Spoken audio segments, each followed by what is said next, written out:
So as you can see, I've gone through and I've taken a section following exactly the same partitions that were created before, or the same section that was created before. Again, we want to follow along those. This color we've used is a level 8, so we've gone from level 6 up to a level 8. Again, I'm keeping on the warm side, so an 8G. I actually got beautiful warm tones, so I don't want to cool that down too much, but still a little darker than a base tone, so it will accentuate that movement. On the front section here, I've also created where it had been cut back, where I more wanted to cut this back a little bit to give it some lift and a little bit of a kick up, so it'll push it over to that one side.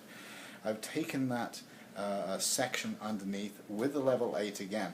Now the thing that I like to do, if I section off a straight line, it can be too blockish and you can see a bit of a demarcation line between the two colors. So I've zigzagged the section through there, so when we've dried it off and the finish look has been created, it'll blend in a little bit more fluid and you won't have any separation or demarcation. It won't look too stripy. Okay, so that's what I've done with the next section. Again, you can make it as wide as you like. I've just done a regular section as we would by cutting because I don't want to create too much of a difference. I want to keep it fairly fluid. So I will put some foil over that to separate it, and then I'll go through and explain what we're going to do for the highlights on the top. We've just put some foil over the top of the previous section just to protect it so we don't get any color on it, keep them separated. What I'm going to do is I'm going to follow the cut and I'm going to zigzag my sections across this way. Now I like to zigzag a section as opposed to slicing. Again, it's entirely up to you how you want to create your look. The stronger the section, the more pronounced it will be and you'll see much more of it.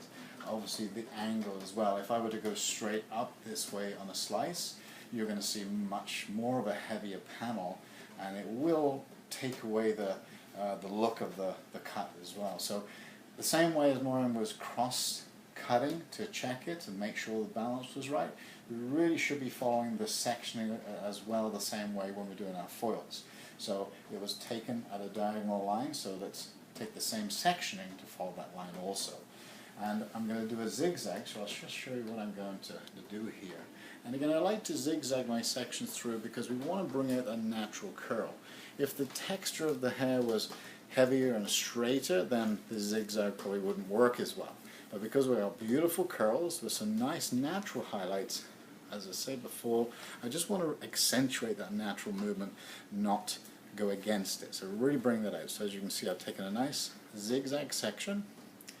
So when I put my colors in, the colors will blend into each other and flow with each other as opposed to push each other apart. Okay.